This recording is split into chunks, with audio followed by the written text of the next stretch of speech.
৭৫ বছর বয়সী মিরপুরের নূরজাহান বেগমের একজন ছেলে হচ্ছেন সচিব, একজন হচ্ছেন বুয়েটের শিক্ষক, একজন হচ্ছেন কানাডিয়ান নাগরিক। এরকম উচ্চ শিক্ষিত ছেলেদের মা আজকে ৫-৭ দিন হলো মারা গিয়েছে, পুরো শরীরটা পচে গলে মাটির সাথে মিশে গেছে।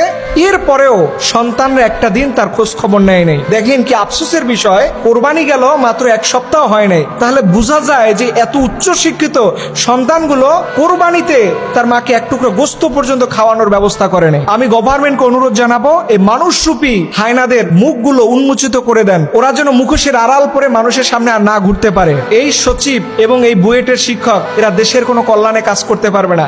যেই ছেলে তার মায়ের খেদমত করতে পারে না, ওই সচিব কোনোদিন জনগণের ভালো কাজ করতে পারবে না।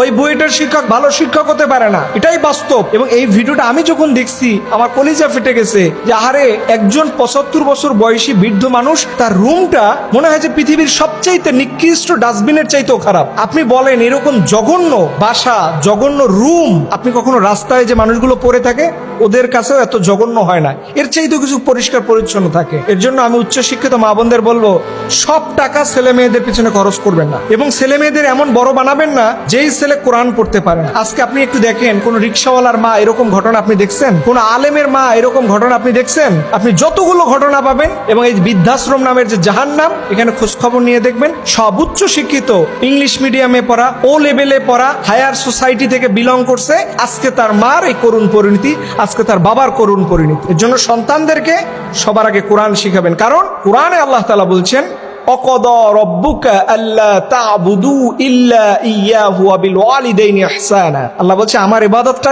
শেষ, পুরোটা সময় খেদমত করবা তুমি তোমার মায়ের, তোমার বাবার, তোমার পিতা। এটা কোরআনের দিক নির্দেশনা। আজকে আমরা ঘর থেকে বের হই, যখন সফরে মাহফিলে গেলে মায়ের সাথে প্রতিদিন 2 বার কথা হয়, না হলে কলিজাটা মনে হয় যে শুকনা শুকনা লাগে।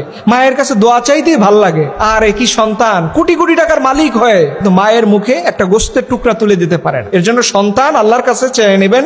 দুনিয়ার কোনো মানুষকে ভালো বানাইতে পারে না, মানুষকে ভালো বানাইতেই পারে শুধু কোরআন। এর জন্য আসুন আমরা আমাদের সন্তানের জন্য দোয়া করি, এরকম ঘটনা যেন জীবনে কোনো মায়ের সাথে না হয়। আল্লাহ আমাদের কবুল করুন, আমিন।